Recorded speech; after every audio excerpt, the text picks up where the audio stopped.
Hi there, and thank you for joining us on the Overcomers Overcoming podcast. We feature those who are in the process of overcoming or have overcome any type of life encounter, life obstacle that at the time seemed to be almost insurmountable. With this podcast, we have three objectives in mind. Our first objective is we want you to know with a confident resolve you are not alone. We want to work with you. We want you to know there are others who are working with you, who want to help you through whatever you are encountering, and together we will get through whatever you're experiencing. Our second objective is there are multiple options for any life encounter you are facing. We want to help you develop a resolve that there are various options and solutions to any life dilemma. Our third objective is to help you with critical thinking skills. If you're encountering something that was possibly a decision you made sometime in the past, and if you had the opportunity for a life redo, you would make a different decision. We want to help you with those critical thinking skills that can help you make an informed decision and not encounter what you're going through at the moment. We are the Cooper Culture, a veteran-owned business. We work with business personnel and families to develop and sustain connected relationship cultures within their families and organizations. That type organization is one where people feel wanted, appreciated, and genuinely a part of that organization. I'm with my wife and business partner, Marty, who is helping me facilitate this podcast. Today we feature Doug and Jennifer Dawn Robinson.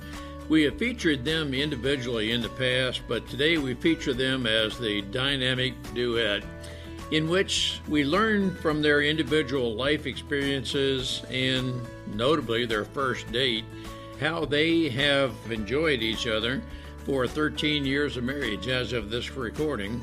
But their first date was literally a 9-hour telephone call where each of them were just uncertain if they wanted to date or just what their life would be. It resulted in them knowing and trusting in each other despite some of their earlier life experiences. Marty, what are some takeaways we can garner from Doug and Jennifer Dawn? Ron, our podcasts have been good and fun, but this one was just so enjoyable. I think I was so engrossed, I just kept wanting to hear more and more about how they met. They have, through trauma, past trauma, gotten over that, and have a beautiful relationship. This is a fun podcast to listen to. Got a great marriage going. It's a source of hope for many who may be having a troubled marriage and not sure if they would even want to date again, but an example of how two people can overcome the past and enjoy a great future. Let's listen and learn together. Doug and Jennifer, it's great to have you back with us. For our listeners who may be listening to Doug and Jennifer for the first time, they each told their individual stories several months ago, and a podcast for each of them individually. And I believe our listeners will be very interested in learning Doug and Jennifer as a couple. They each have their own backstories, life experiences, but it's going to be very interesting to learn how the two of them came together and maybe just assimilated, a term I'll use, their respective backgrounds. Doug and Jennifer, it's great to have you with us. Well, we are so excited to be here. Thank you for having us. Thank you, folks. Nice to be with you again. Doug and Jennifer, just whomever, how would you want to start with your combined background? And hey, anywhere is fine. You want to start with? I'll yield to my wife. Awesome. Do you want to hear the story of how we met? Because it's pretty good. It's a pretty good story. Yes, of course. How did you meet, and how did all that get its? How did your married life get its start? Yeah, I believe that there was a little bit of divine intervention going on for sure. So a little bit of backstory. So I had been married before, and I was actually going through a horrible divorce. and I had relocated. I'll go back even a little bit further. So was working in corporate at the time. I was going through a terrible divorce, and I'd hired a life coach to help me through all of these really, really hard times that I was going through. And so I ended up leaving corporate. I left, I was in Florida. I left Florida and I went to North Carolina to live for the summer with my sister because she was just like, you need to come here. You need to just lick your wounds and, take a few months, take the summer off. And so that's what I did. And I had left my corporate job and I didn't know what I was going to do for work, but it was fine. It was a great summer and I was just hanging with the kids and we were riding horses and swimming in the pool, her kids, my kids, and having a good summer. Then I was like, well, I better start to figure out what I'm going to do for work and money and all of this stuff. And so I went back to the same life coach that I had hired before when I had been in corporate from the year and a half before. And so she was like, hey, yes, I'll help you start to figure out what your new business is going to be. And by the way, you might want to call this guy. So I know him. He's an author. He needs help doing his marketing for his books. And I was like, hey, I'll do some marketing consulting and help him with his books. Okay, fine. And she says, and oh, by the way, he's single. And I'm like, I do not care if he is single. I don't want another man in my life ever again. I am done. Forget it. But I would love a client. I don't need another dude. And so she gave me his number and then proceeded to harass me until I called him. And so the number she gave me was a wrong number. So I ended up calling and it was some weirdo on a voicemail. And I'm like, I called, I did what she told me to do. I'm never calling again. And I left it at that. And so a few days later, it was actually over September, the Labor Day weekend. A few days later, I'm sitting in my kitchen and my phone rings and it's a New York number. I'm in North Carolina at the time. He's in New York. It's a New York number. And for whatever reason, I answered it. These days, I would not be answering it because all my unknown numbers go to voicemail. It's just too much spam. So I went ahead and I answered it. And lo and behold, Doug was on the line. And the same coach had told him she can help you market your books, but didn't tell him I was single. So he just thought, hey, this person can help me market the books. So we start having a nice little conversation. We're hitting it off on the phone. I think that we ended the call. I don't know. We talked for a few minutes and ended the call. And then a couple hours later, he called me back. I'm like, hey, this guy's digging me. And I'm kind of digging him too. And so on the second call, he said, can I take you out on a date? And I'm like, well, how are you going to take me on a date? You're in New York, I'm in North Carolina. And he says, a phone date. We'll have a phone date. I'm like, oh, okay, that sounds wonderful. So we agreed he was going to call me back that night at 9 o'clock. Now I go to bed early. So staying up till 9 o'clock in itself I was really excited to talk to this guy again. So we ended up talking all night long from 9 at night until 6:30 in the morning. And Oh my gosh. my morning alarm went off because it was time for me to get up and take the kids to school. So I had 3 kids. I was a single mom, like I said. So I had kids. I was going through a divorce, but we had separated quite some time before. And so I had to take the kids to school. So he says, all right, well, we've talked about everything. And we really did. I mean, we talked all night long. Says, we've talked about everything. The only thing left is, will you marry me? And I said, hell yes, I'll marry you. Crazy. This is the part where I said, don't let your children do this. I was like, hell yes, I'll marry you. So we proceeded to have a crazy phone affair for a week because that was all we could do. And we just talked nonstop on the phone. And then he was planning to take a motorcycle trip. And so he was like, I'm taking this motorcycle trip. I'm going to change my course and I'm going to come to North Carolina. I'll meet you face to face for the weekend. And then he was going to continue on his trip. I'm like, okay, very exciting. So he rides his motorcycle down. And it was so crazy because my sister was supposed to watch the kids. And then she found out some strange guy from New York was riding down on a motorcycle and she got very angry with me. And she's like, I'm not watching the kids, and was really mad. And I'm telling him I don't have childcare. He's like, don't worry about it, babe. It'll all be okay. Like, we've been married for 30 years. I'm like, all right, I don't know who this guy is, but I definitely want to meet him. So he rides into my garage and, we don't know. We've had this great chemistry on the phone, but will you have it in person? We really didn't know. But he takes off his helmet and it was just like immediate. We were just gaga for each other. And so he actually ended up, he didn't go on his 2 week motorcycle trip. He stayed with us for 2 weeks. He never left. Then he did have to go home because he had a book reading that he had to do. And so he flew back to New York. He left his motorcycle in my garage, which was pretty serious if he left his motorcycle in my garage. And he goes back for his book reading. He's home in New York for a week.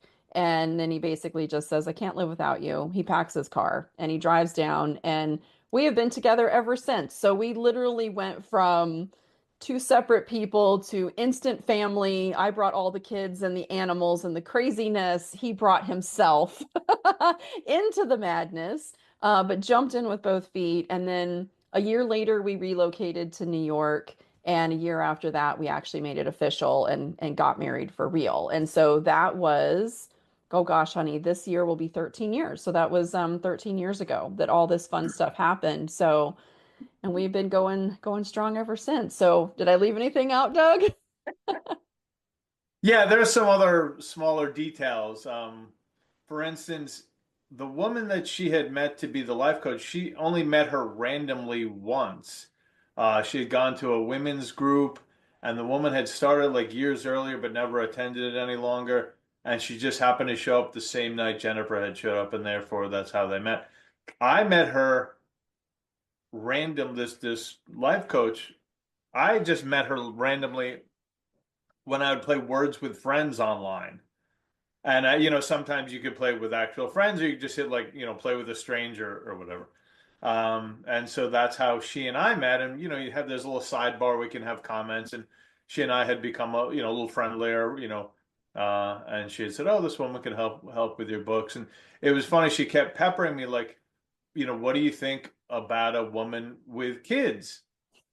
And I always felt like, well, why would I marry someone with like kids? Like I'd go have my own kids, Why would I have used kids? But so, I'd said that. She never said, oh, this woman is single. It didn't even, enter the conversation. But as soon as I spoke with her that first time, I was like, oh, something's there. And then I called her back, and it was just off to the races. I was hooked. So, am I processing correctly? You had what, maybe a 2 week telephone romance before you met each other, and that was kind of the early start. Well, it was a Yeah. 1 week telephone Well. romance, and then he rode his I motorcycle. thought it was 1 week, but It then was I thought, 1 week. I know.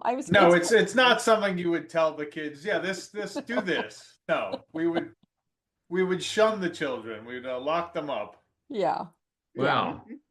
Now, let me ask you about the life coach, Jennifer. We do life coaching, but I want you to be very honest with me. Does the life coach for people in your situation, do they necessarily have to have experienced divorce to be an effective life coach, or can a person who has never experienced divorce help a divorced person reestablish their life emotionally? Yeah, that's actually a really great question. So I had worked, her name was Fran. So I had worked with Fran when it was my own personal life. And because I had met her at the women's group, and then I did hire her to help me with life coaching. And she was incredibly effective at just helping me process grief. I was going through this divorce. I was trying to figure out, getting out of corporate because I didn't really align with the morals and things like that. And so her and I our one-on work was incredibly effective of just helping me sort of figure out my life. Then she's the one who had introduced me to Doug, and you don't normally get a husband out of life coaching, but I did. And so there you go. But once she had introduced me to Doug in the beginning, there were actually some times where we were fighting. And so we brought her back in to help us as a couple with some of the issues that, all couples go through when you first get together. And in that situation, because I had a lot of past trauma, she actually ended up doing a lot of damage. And we had some joint coaching sessions as a couple, and those were not helpful. And I actually was very upset by some of those earlier sessions because she didn't have the background in trauma. And later on, when we moved to New York, we ended up actually, I went to a trauma therapist for 4 years, and Doug supported me through all of that. And he's the one who helped me find her. And because that was deeper, more emotional work that you really do need a lot more training and stuff in. So I answer the question, can a life coach be effective? Absolutely. But there are areas where you do need that additional training. I think trauma is one of those things where you can, if you don't know what you're doing, you can do more harm than good in that space. So I just think you have to kind of be careful, whether you're the coach or the client, into what territory you're going into. And a really good coach generally knows, hey, this is crossing into territory where you probably need a licensed professional, and it's outside of my scope. And a good coach will usually, obviously, say that, like, this is out of scope for me. We need to get you some other help. Jennifer, you mentioned somewhat in passing, you have very high moral standards. Did I process that somewhat casual comment correctly? Yes, I do, except when it comes to Doug, and I'm an open book and just like, here, honey, take it all. Well, I would say probably I'm going to interpret what you just said as Doug met your very high moral standards.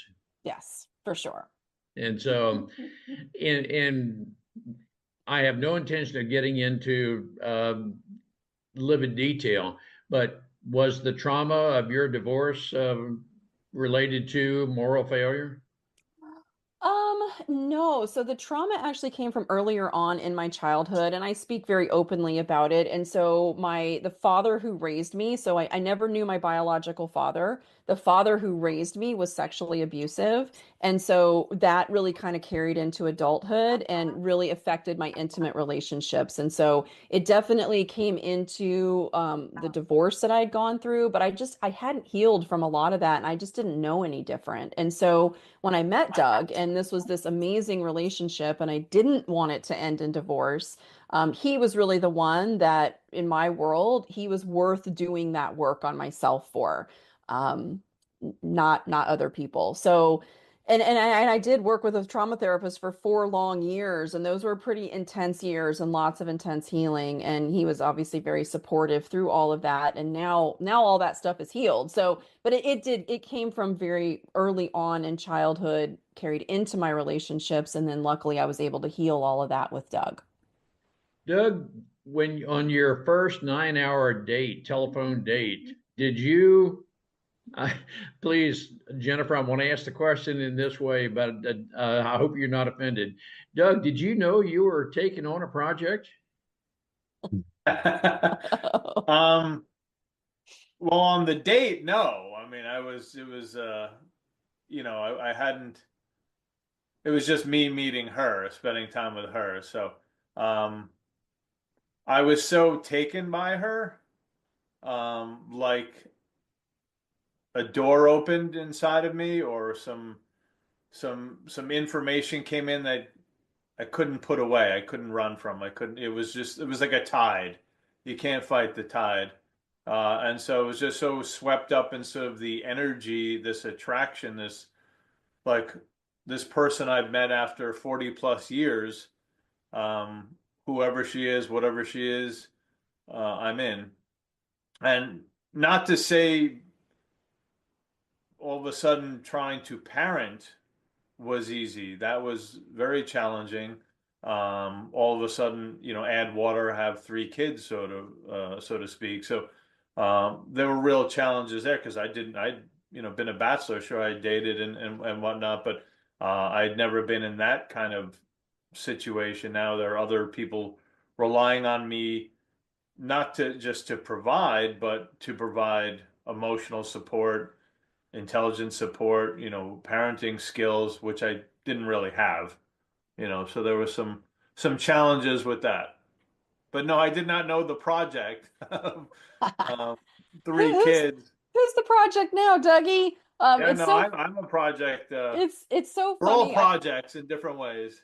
I love that you asked that question, Ron, because in the beginning it was, hey, Jennifer, you've got to fix these things, because it's coming up in our relationship and we're not going to last if these things don't get resolved. And he was 100% right. I didn't want to hear it.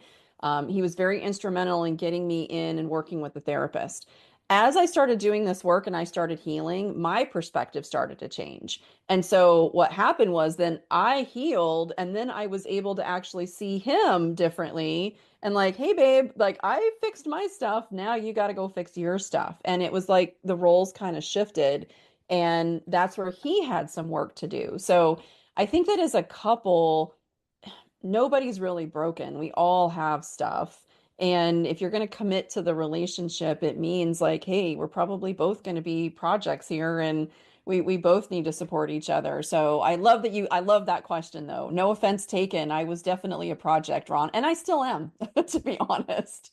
Okay, now that's very interesting. You would say that, Jennifer. And Doug, I want to ask you a very similar question. But would it be fair to say, Jennifer, you are to some form or fashion still dealing with your early trauma?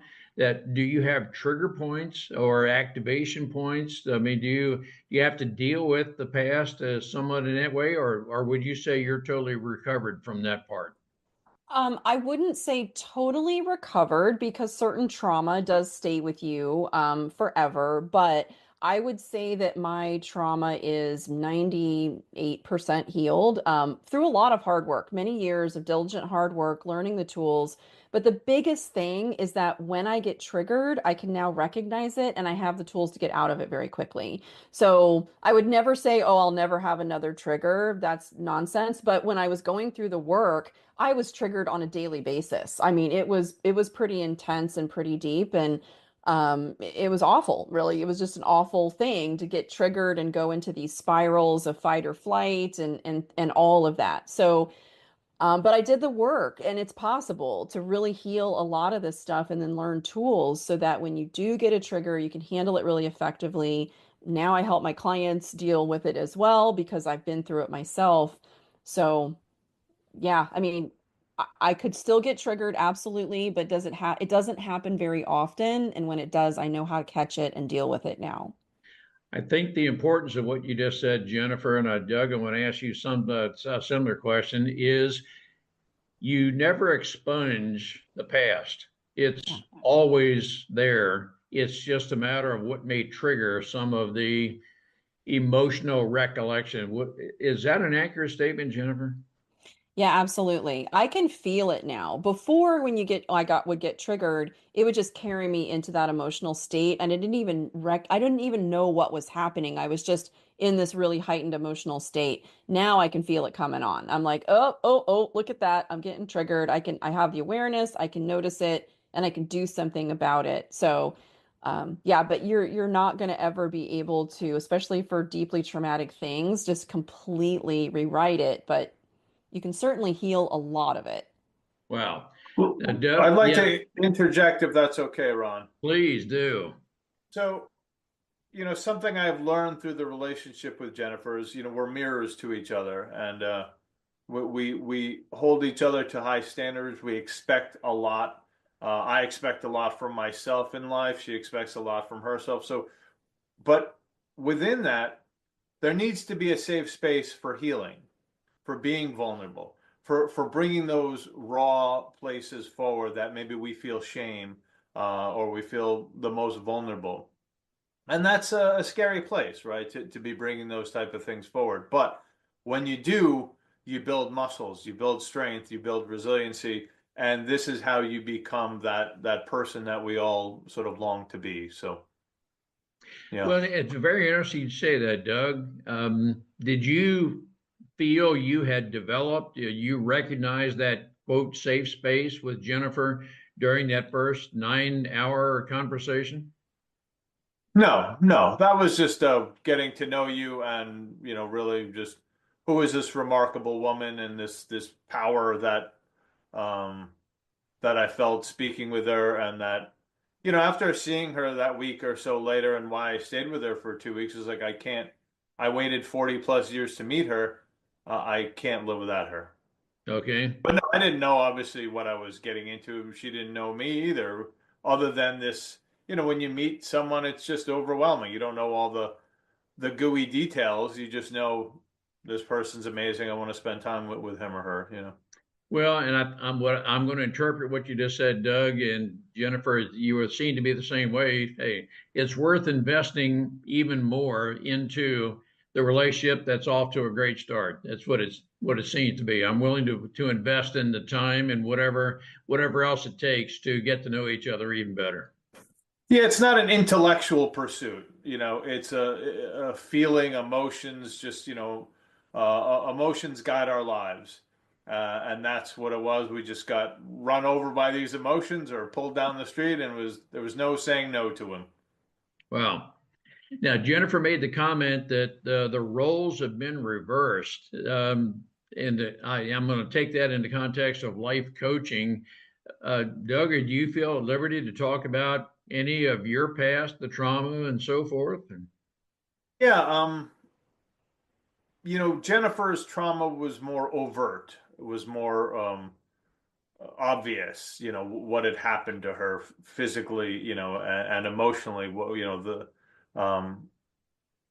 her mother not owning up to her mother was aware of what was going on, didn't intervene. So she was really rejected in those ways by the one person that was supposed to take care of her and love her. Um, Luckily, she did have some grandparents that were aware and supportive and loving, and I think that's where she gets some of her light, is from her grandparents, not her parents, or not her stepfather. There's more story about the biological father if there's time later.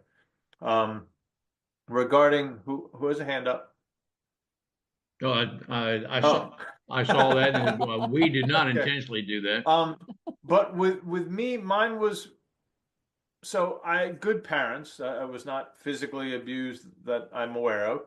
Um, there was a lot of neglect, a lot of neglect and sort of shaming, which is a really bad conditioning for a child when you're trying to understand your place in the world, your self-image, all those kind of things. So I had some issues in those areas. Um, and when you're sort of alone or individual, you don't see it as clearly that you're struggling with these issues. When we have emotional beliefs, it just seems like, well, this is what's real, this is true, and that's the trick of beliefs, is they seem true, but they're based on something. They're not fact necessarily. Um, they're not absolutes. They're conditional. And so, yeah, I mean, with Jennifer and also with the kids, kids are a great mirror as well, how they're reacting to you, responding to you. Are you putting your shame on them? And so there was some of that was certainly coming forward, that they would trigger me because they were getting things I did not get as a child. So that part within me was, in a sense, in competition with them. So by Jennifer going through her stuff, then, like, okay, the tables turned a bit, and okay, she's up leveling. Okay, well, clearly I have some stuff that is undermining me and or us as well that needs to be addressed. Did some of your shame manifest itself in you, Doug, wondering what your worth was in life, maybe even to Jennifer and so forth? Am I reading into that maybe correctly, or if Yeah, I'm I mean, not, shame is a dark, low frequency emotion, right? It makes you feel small, makes you want to pull away and hide, makes you question your worth, of course. But where do I belong? I mean, shame makes you really question your very existence of, why am I here? What do I belong? Where do I belong? Is this family? I'm not blood to this family, to these children. So yeah, there are times, or have been times, I've worked through a lot. Jen and I have worked through some of this, of saying, okay, not blood, because my tendency is to pull away. That's that emotional part of the moat around the castle, sort of, like I'm alone. I'm alone. And when you feel alone or isolated, it's a really terrible place. Because can I trust love is ultimately what that question is. So there's been a lot of work in that area. There's more work to be done, but definitely improving the solid ground that I stand upon. You are discussing what I frequently call a life silent disruptor. And what I mean by that, Doug, and it's clearly you and Jennifer have a very cohesive relationship, but there are many of us who would isolate, never say anything to anyone because we are ashamed, and we Yeah. certainly would never be vulnerable to discuss it with someone, not knowing if that could be fodder for gossip and so forth. And so and what I'm leading up to, Doug, is that leadership in an organization, and it's a culture, is when we develop a sense of trust that we may have employees within our sphere of influence who are very silent, would never say anything, and it affects their work performance in a negative way. Would you agree, Doug, that an employer, let's say a supervisor, could, if they develop the right relationship with you, you would feel comfortable discussing with maybe that supervisor something similar, not exactly in the same form, but in some ways similar to you feeling comfortable with Jennifer? I'm asking that question, Doug, because I do believe we as leaders need to develop a culture where, to get the very best performance potential from our employees, we need to develop a very trustful, safe space to where the employers feel comfortable discussing. You don't have to if you don't want to, but I would hope you would feel comfortable discussing. So I'll answer that, but Jennifer will be able to answer that better because she's a business coach with many employees. But for me, I've been in corporate. I actually just left a little while ago, and I had a very nice relationship with my supervisor. And look, in anything, any relationship, it doesn't matter if it's a family or a business, it's all the same because it's all human interaction. Are you treating me with respect? Do I feel safe? Are you being fair regarding my time? Are you supportive? Are do you have constructive criticism or constructive, feedback? We all are looking to simply be acknowledged, to be respected, and hopefully do good work and be acknowledged for our good deeds. So I had a great relationship with my boss. Would I tell him my deepest, darkest secrets? No, that's not appropriate for that. Would I share certain things with him? Of course, I did share many, many things, because he wasn't a boss in that he was all about the company. He wasn't a company man. Right? He worked for the company, but that wasn't his identity. His identity was he's a good guy and a caring guy, and that's why we got along so well. He was less a company man, and more of just a human being playing a role. So because of that, I was able to stay at that company for as long as I had. If he had been a micromanager, someone who was always pointing the finger and blaming and shaming, I would have been there for 2 months and I would have bit that. Sure. Yeah. Jennifer, very interested in your perspective as a life and business coach. And I'm coming from the perspective of helping create a culture in a company of creating a safe space where those within your sphere of influence feel comfortable they can, but you're not going to pry into the deep, dark secrets of their life. Yeah, absolutely. This is something that, so as a business coach, I work with mostly business owners. I've worked with some executives for very large companies as well. And one of the things that we are coaching all of our clients on is to create a safe space, but with some limitations and some boundaries, because yes, we want to create the space so that if the work performance is suffering, that the employee doesn't feel alone, they don't feel isolated, and they feel like they can actually approach the boss. In fact, often in a business, when I'm working with a business owner, if a team member is like all of a sudden their work performance declines, the very first thing I'm going to have that owner do is have a heart to heart. Like, hey, is there something going on? Because it's not like you. We see your work performance declining. What's going on? Like, have that kind of a heart to heart. But the boss or the manager is not necessarily the best person qualified to handle whatever might be going on. I have a client right now, and she has a team member, and he's going through a very difficult divorce, and the divorce is not his idea. It's not something he wants to be going through right now, and she's seeing that in his work performance. And so what we've actually done is we've connected. So I coach her as the business owner, and we've connected her person with a coach on my team. So the owner is aware. She's providing resources. She's providing coaching to get him the support he needs in this very difficult thing. But she's not the person to be doing it because she is his boss, and she's just not qualified. And she knows she's not qualified. And so you don't want to, do more harm than good by trying to get in there and, put your opinion on somebody when they're going through something very difficult. She's never been through a divorce, and so she's just not really qualified. And so, but still, creating that environment where an employee feels safe enough to say, "Hey, I'm going through this thing," getting them the support 100%. And there are ways to do it so that it becomes a win for everybody and a very supportive environment. The last thing I want are leaders and bosses trying to provide, a level of support that they're not comfortable doing, they're not trained to do. But there are many ways to make sure that it is provided in a very safe and comfortable space.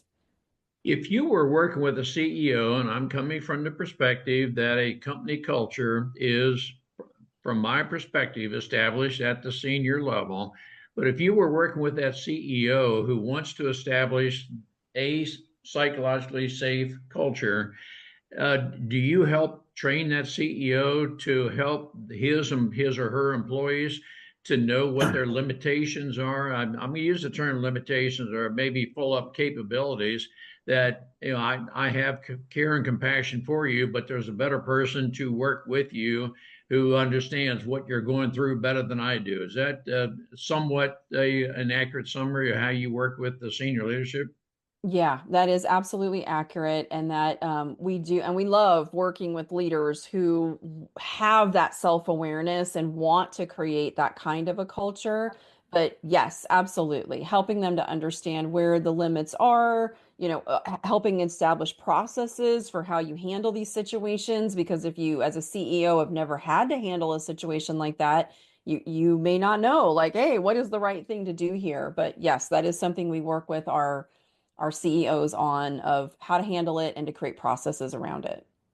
One of the things we emphasize in the context of P words, when the people and processes are in place, the profits will logically follow.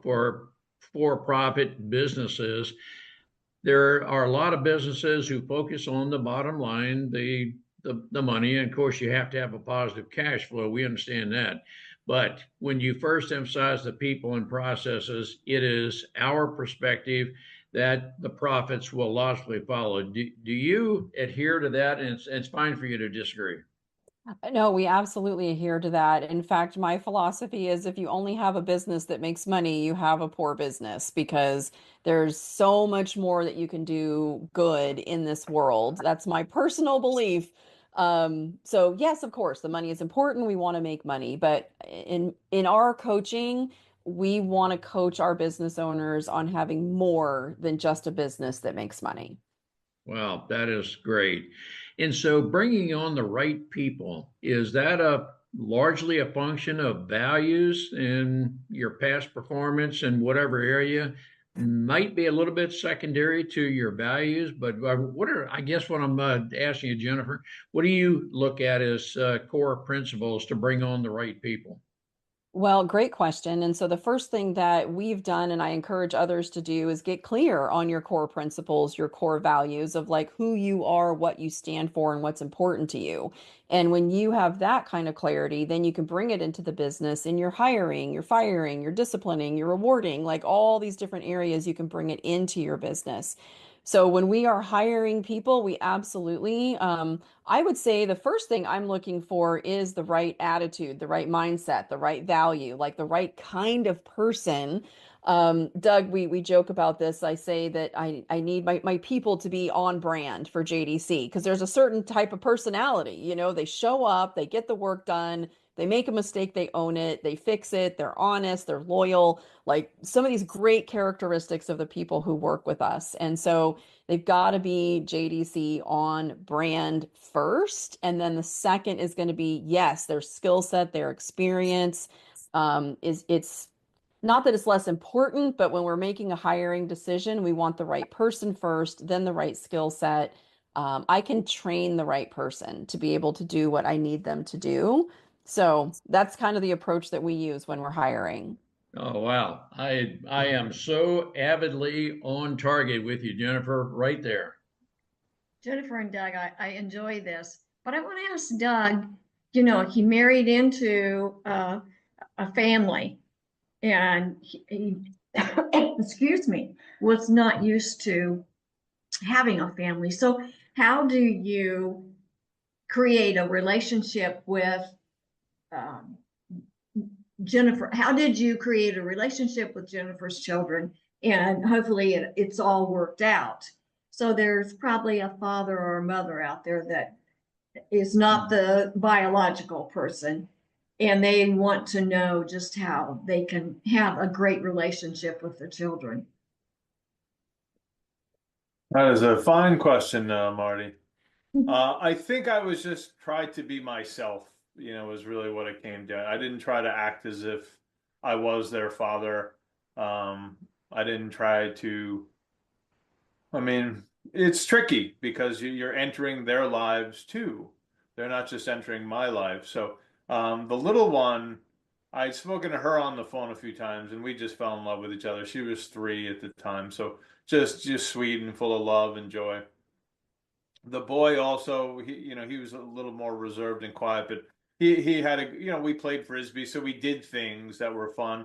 The oldest daughter was a teen at that time, so that was more of a challenge because she was more developed and who was this guy kind of uninvited coming into our lives. But so again, challenges, but I think you have to meet people where they are, whoever they are.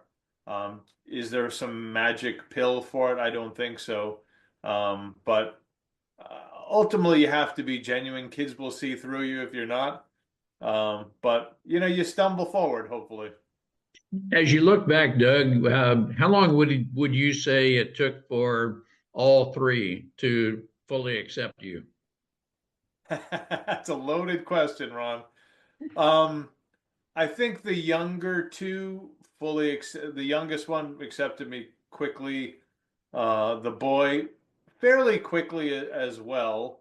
The oldest one, we're still working on that. That's still a work in progress, but we're getting better.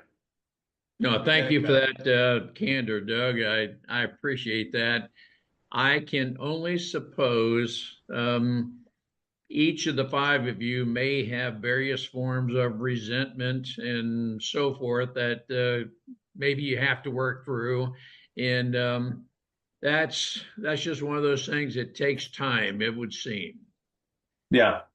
Right, you have to build up a trust. You're a stranger being thrust into their lives, and they're already going through emotions and developing and hormones and all that. So, um, and it's hard because there can be a power play, sort of, who's in charge, who's making decisions. Um, and so, no, initially it was certainly a challenge, mostly with the oldest, and I fully understand, and I probably wasn't the greatest version of myself at times either, because, you know, challenging decisions and challenging who I am and why I'm there. And like I said, it's not an easy dynamic to just sort of insert into. No, and I appreciate your candor. Doug and Jennifer, on behalf of our listeners, I want to thank you each for your individual lives, how you've come together. Thank you for your candor of explaining how things were, but the best is yet to come. I frequently use that expression. I do not mean that to be trite at all. I do believe that as we continue to look to the future, the best is yet to come. And as we purpose to work through life encounters together, we will do that, and we can experience the victory on the other side. Doug and Jennifer, you two are experiencing that victory, and we thank you for your candor and the opportunity to enlighten our listening audience. Marty, what do you think? Well, even after 57 years of marriage, you still have adjustments. Right, right.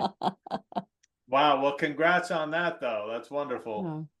No, thank you for that. But oh yes, we well, even earlier this morning, I had a little bit of elevated voice pointed at me, and so so yes, we are continuously working through different things to where we just purpose to ultimately have an understanding. But Doug and Jennifer, thank you for your lives, and thank you so much for your candor. Been such a pleasure, folks. Thank you. We appreciate having the opportunity to share our and our guests' life's experiences with you. The Cooper culture advances organizations to achieve and sustain high retention rates, connected communication, and trust through personality insights and principled leadership. You can contact us at our website, thecooperculture.com, and you can contact us directly at ron@thecooperculture.com or Marty, M-A-R-T-Y, at thecooperculture.com. We work with you to help assess aspects of your culture to advance the environment and people to their best performance. We do that through our staff of certified personal performance coaches, leadership trainers, keynote speakers, and disc personality behavior experts. You can book a speaking engagement directly through our website by contacting us at ron@thecooperculture.com. We look forward to sharing our life experiences with you, some of which are profound, some of which are pretty funny. Some of those life experiences are ones we'll never do that again because we've been through stuff. We truly look forward to working with you, speaking with you, helping advance you in any way that we can.